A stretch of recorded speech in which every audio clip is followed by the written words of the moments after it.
Hello friends, मी भावना. माझ्या चॅनलमध्ये मी तुम्हा सर्वांचे मनापासून स्वागत करते. कसे आहात तुम्ही सर्व? आय होप तुम्ही सर्व आनंदात असाल. स्वामींच्या कृपेने तुमच्या सगळ्या चांगल्या इच्छा पूर्ण होत आजचा दिवस तुम्हाला खूप छान आणि आनंदाचा जाऊ. 20 फेब्रुवारी रोजी धर्मनाथ बीज आहे. धर्मनाथ बीज हा दिवस अतिशय महत्त्वाचा आहे. या दिवशी आपल्याला जास्तीत जास्त सेवा करायची आहे. या दिवसाचं महत्त्व कोणालाच माहिती नाही आहे, तर या दिवसाचं खूप खूप खूप महत्त्व आहे. या दिवशी जो कोणी सेवा करतो, दानधर्म करतो, तर त्याच्या आयुष्यातले सगळे दुःख संकट दूर होतात असे देवी देवतांनी या दिवशी सांगितलेले आहे, जाहीर केले आहे.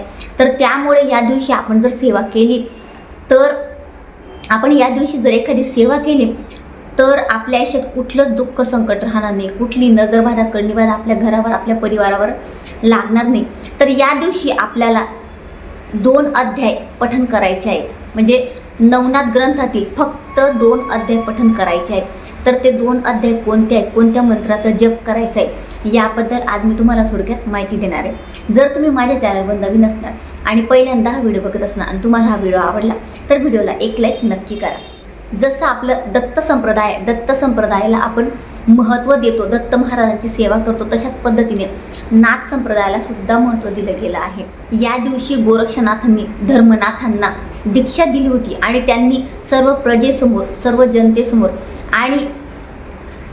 आणि सर्व देवी देवतांसमोर हे जाहीर केलं होतं की या दिवशी जो कोणी सेवा करेल, दानधर्म करेल, तर त्यांना त्यांच्या सगळ्या इच्छा पूर्ण होतील, त्यांच्या घरात लक्ष्मी वास करेल, त्यांना करणीबाधा नजरबाधा होणार नाही, सगळ्या दुःख संकटातून ते मुक्त होतील, त्यांच्यावर कुठल्याही प्रकारचं संकट येणार नाही असं त्यांनी जाहीर केलं होतं. आणि त्या दिवशी देवी देवतांनी सुद्धा सांगितलं की म्हणजे तो सोहळा इतका सुंदर झाला होता की देवी देवतांनी त्या दिवशी देवी देवतांनी त्या दिवशी असं जाहीर केलं की या दिवशी सेवा करायची आहे. म्हणजे वर्षातनं एकच दिवस हा असतो, म्हणजे धर्मनाथ बीज हा उत्सव दरवर्षी साजरा केला जाईल असं सर्व देवी देवतांनी जाहीर केलं होतं.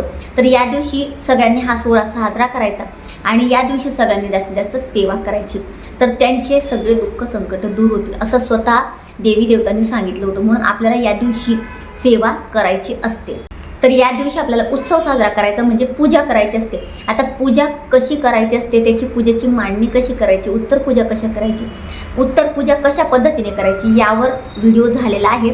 या व्हिडिओच्या खाली डिस्क्रिप्शन बॉक्समध्ये मी तुम्हाला ते लिंक देईल, तुम्ही त्या लिंकवर जाऊन तो व्हिडिओ बघू शकतात. आणि या दिवशी आपल्याला नवनाथ ग्रंथाचं पारायण करायचं आहे. मोठा ग्रंथ नाही, छोट्या ग्रंथाचं करायचं आहे. या ग्रंथाचं आपल्याला पारायण करायचं आहे. तर या ग्रंथाचं पारायण कसं करायचं काय ते मी मागच्या व्हिडिओमध्ये सांगितलं आहे, त्याची लिंक मी देणार आहे, तुम्ही तिथून बघू शकता. तर आजची जी माहिती आहे ती म्हणजे फक्त तुम्हाला 2 अध्याय, म्हणजे आता बऱ्याच जणांना जर शक्य नसेल हा ग्रंथ पठण करणं, तर तुम्ही हे 2 अध्याय पठण करू शकता किंवा या ग्रंथासोबत तुम्हाला हे 2 अध्याय पठण करायचे तरीसुद्धा तुम्ही करू शकतात. आता जे 2 अध्याय पठण करायचे, तर ते जो मी तुम्हाला छोटा सांगितला बघा, हा छोटा ग्रंथ आहे, यातले 2 अध्याय नाही, तर हा जो आपला मूळ ग्रंथ आहे नवनाथ, हा बघा किती मोठा ग्रंथ आहे, तर यातले 2 अध्याय तुम्हाला पठण करायचे आहे. म्हणजे ही सेवा तुम्ही केली तर दत्त महाराजांचं सुद्धा सुरक्षा कवच तुम्हाला मिळणार आहे. हे 2 अध्याय तुम्ही पठण केले, या दिवशी दानधर्म केला, काही मंत्रांचा जप केला, तर काय होतं की आपल्या घरावर, आपल्या परिवारावर कोणाची नजरबाधा करणीबाधा होत नाही किंवा आपल्या घरात जे काही दोष असतील ते दोष निघून जातात. लग्न जमत नाही, घरात कटकटी सुरू आहे, पैसा टिकत नाही, पैशांचे प्रॉब्लेम येतात, ज्या काही तुमच्या समस्या असतील त्या दूर होतील. तुमच्या घरात वास्तुदोष असेल, पितृदोष असेल, तो निघून जाईल. इतकी सुंदर ही सेवा आहे. फक्त एकच दिवस तुम्हाला ही सेवा करायची, वर्षातनं फक्त हा एकच दिवस येतो. महिलांनी तरी ही सेवा करायची, पुरुषांना वेळ नसेल तर. आणि महिलांची काही अडचण आली, पिरियड्स वगैरे आले, तर पुरुषांना करायला सांग किंवा घरातल्या एका व्यक्तीने केलं तरी सुद्धा चालेल.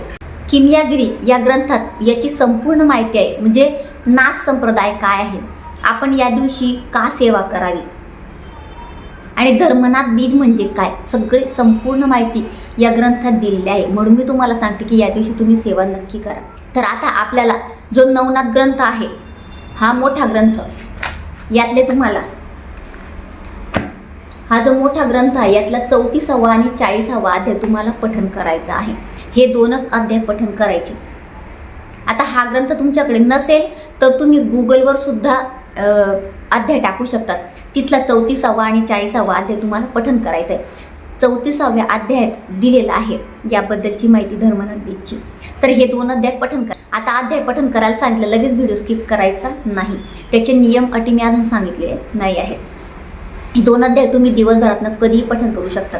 जास्त उशीर करू नका, फक्त रात्री म्हणजे 8-9 वाजेपर्यंत नका करू, 7 वाजेपर्यंत पठण करा. म्हणून मी सांगते की म्हणजे पुरुषांना वेळ नसेल तर महिलांनी तरी ही सेवा करा. आता मंत्र जप कोणते करायचे आहे? मंत्र म्हणजे आपल्या श्री स्वामी समर्थ आपल्या महाराजांचा मंत्र 1 माळ जप करायचा. ओम द्राम चिरंजीवीने नमः या मंत्राची 1 माळ जप करायचा. हा दत्त महाराजांचा बीज मंत्र आहे.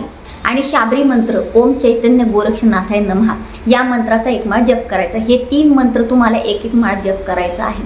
आता हे सगळे मंत्र तुम्हाला आपलं जे नित्यसेवाचा ग्रंथ आहे आपल्या स्वामी समर्थांचा, तर त्या ग्रंथात तुम्हाला हे 3 मंत्र मिळून जातील. तर या 3 मंत्राचा जप करायचा आणि हे 2 अध्याय पठण करायचे आहेत. आता हे अध्याय पठण करत असताना नियम अटी काय पाळायचे आहेत? तर नियम अटी, या दिवशी मांसाहार करायचा नाही, कोणाची निंदा नालस्ती करायची नाही, घरात अपशब्द बोलायचे नाही, घरात शांतता राखायची आहे, वादविवाद होतील असं काहीही करायचं नाही. परान्न घेऊ नका. परान्न जेवढं तुम्हाला वर्ज्य करता येईल तेवढं वर्ज्य करा. फक्त स्वामी सेवेकरी असेल तर त्याच्या घरचं तुम्ही खाऊ शकता. आणि जर तुम्हाला वेळ आलीच की परान्न घ्यावं लागलं, तुम्ही काही करू शकणार नाही, तर 3 वेळा गायत्री मंत्र म्हणायचा आणि त्यानंतर ते अन्न तुम्हाला ग्रहण करायचं आहे. म्हणजे तुम्हाला त्याचे दोष लागणार नाही. म्हणजे आपण काय होतं, काही सेवा करतो ना, तर परान्न घेतलं तर काय होतं की म्हणजे त्या समोरच्या व्यक्तीच्या मनात वाईट विचार असतात. तो व्यक्ती खूप वाईट प्रवृत्तीचा असतो आणि मग ते वाईट दोष आपल्यामध्ये लागतात. मग आपण जी सेवा करतो ती आपल्याला त्याचं फळ मिळत नाही. म्हणून आपल्याला परान्न वर्ज्य करायचं असतं. आणि या दिवशी नैवेद्यसुद्धा करायचं. तुम्हाला शक्य असेल तर नक्कीच करा. नैवेद्य काय करायचा तो मी मागच्या व्हिडिओमध्ये सांगितलेलं आहे. नैवेद्य तुम्ही हे पठण केल्यानंतर सुद्धा करू शकता किंवा आधी करायचा त्याच्या आधी सुद्धा करू शकता. बघा, सेवा करणं आपल्याला खूप गरजेचं आहे. आणि दानधर्म, या दिवशी दानधर्माला खूप जास्त महत्त्व दिले गेलं आहे. तुम्हाला जे यथाशक्ती, म्हणजे एखादा गोरगरजू असेल त्याला तुम्ही वस्त्रदान करा किंवा अन्नदान करा.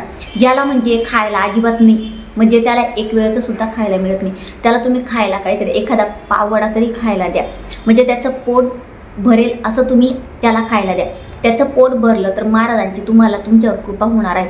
तुमच्या घरात तुम्ही ही 1 दिवस सेवा करून बघा. कुठलीही तुम्हाला म्हणजे तुमच्या आयुष्यात 1 दिवस तुम्ही सेवा करणार ना, तर तुमच्या आयुष्यातलं दुःख तुम्हाला दूर होताना दिसेल. म्हणजे काहीतरी अडचण असेल, आता प्रत्येकाच्या आयुष्यात वेगवेगळ्या अडचणी असतात, तर तुम्ही सेवा केली तर दुसऱ्या दिवसापासून तुम्हाला तुमची जी घरातली अडचण आहे, जो काही त्रास आहे तो कमी होताना दिसेल. इतकी सुंदर, इतकी प्रभावशाली सेवा आहे. म्हणून जे असे विशेष दिवस येतात त्या दिवशी आपल्याला सेवा करणं गरजेचं आहे. म्हणून सेवा करा, सेवेला महत्त्व द्या.